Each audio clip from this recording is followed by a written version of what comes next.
All right, guys, we're gonna get into this clip here, man. So we knew that releasing the Epstein files was a big fluke. It never got released, guys. The Epstein files were shredded. They were burned. I mean, there was people that were burning papers, documents. They were shredding stuff. There was a guy who was implicated in getting rid of a lot of evidence from the Epstein files. There's a lot of people who could possibly get into some serious trouble who have a lot of power and influence, whether it be in the government, in other industries, famous people, celebrities who are involved in a lot of this pedophilic activities.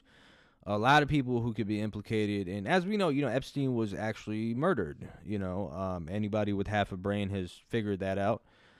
And again, it was a big fluke, big L for the MAGA community.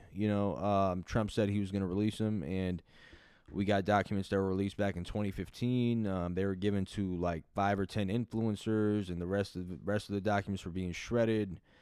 So it was a big old hoax. But then it makes you back to wonder, like, what the hell are in those documents that are so bad?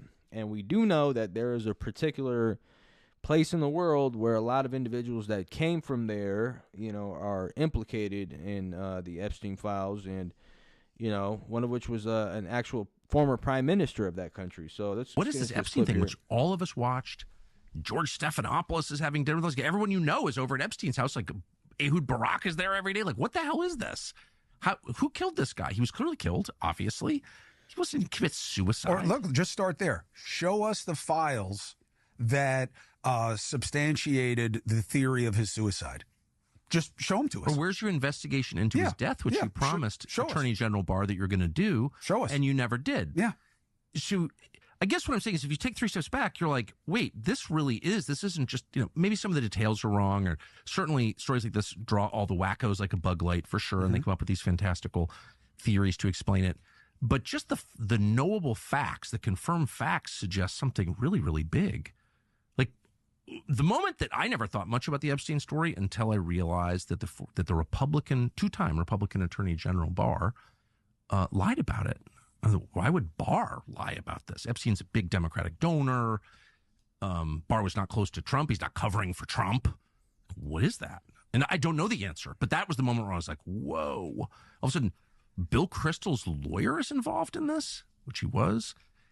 I don't know. There's just a lot. There's a lot there. There's so much there that it starts to make you nervous, and it makes you think like maybe it's not just that things are screwed up on the margins, but maybe at the core is something really dark. I don't know. I don't either. Look, this is the problem with the vacuum of information, right? Is that you then start speculating about why they won't just tell you these things. And I'm not going to speculate on it because I don't know, and I don't even have like really good theories. I do have some theories, but they could be completely wrong. All I'm saying is a rational person arrives inevitably at the conclusion that there's a real reason these have not been disclosed. Maybe it's not just entropy. All right, I'm just going to say it, man. Like, Epstein was a Mossad agent, and a lot of the cover-up is particularly due to a lot of the individuals that were involved. It was a big blackmail sting operation for a lot of different politicians, celebrities, people with power to, obviously blackmail them and control them into doing certain things that favor a particular cause or a particular place in the world that doesn't really benefit America. So, and that's just the reality of it, and that's why the files will never get released. And it's going to put a lot of people in trouble, possibly people in the Trump administration. So.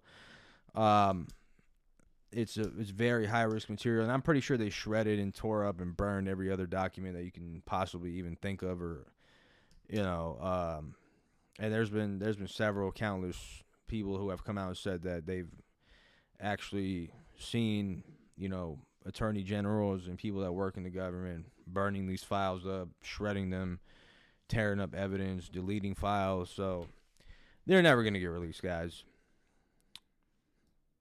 Trump lied.